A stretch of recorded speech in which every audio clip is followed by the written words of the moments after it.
Kalabreze na svoju osoblje napušta napravu, očekujemo start 20. memorijala Alize Begovića, trka je puštena. Najslabije startuje Berkshire Rebel, Adonis isto tako slabo, prvi korba Čopene je izgledio Adonis, Zvarovski na prvu. Zvarovski Gold Dash na trećoj poziciji Mirkoje, baca glavu tamo Trigger, potom Angst, zatim Misael Ardent, Adonis, Kalabreze pa Berkshire Rebel.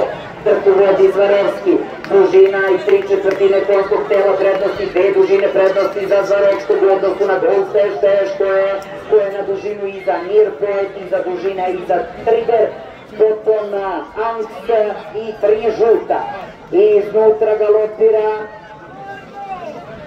Spolja galopira Misael Ardent, iznutra Berkshire Rebel, kroz sredinu Adonis, potom Kalabreze. 2,5-3 dužine konjskog tela prednosti za Zvarovskog u odnosu na Gold Dash. Dužinu iza Mirkoje, Trigger galopira iznutra, sa njegove leve strane Angst, spolja galopira Misael Ardent, do njega sa leve strane je Adonis, začelje za Kalabreza. Na čelu je Zvarovski, Zvarovski vodi ovo nadmetanje, na dobroj poziciji Gold Dash, što sada da se pritiska Triggera, ali se ne oslobađa Mirkoeta. Na četvrtoj poziciji ostaje Trigger, 5. pozicija Angst, 6. pozicija Adonis, 7. pozicija Misael Ardent, 8. pozicija Berkshire Rebel. Začelje za Kalabreza i dalje Zvarovski diktira tempo, njegova prednost je 2 dužine u odnosu na potpuno poravnate, Gold Dash i Mirkoeta.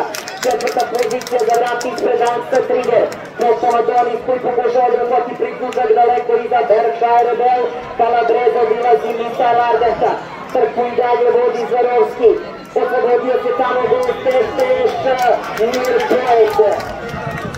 Na trećoj poziciji Gold Dash do koje stiže Trigger, na potom Angst pa Adonis.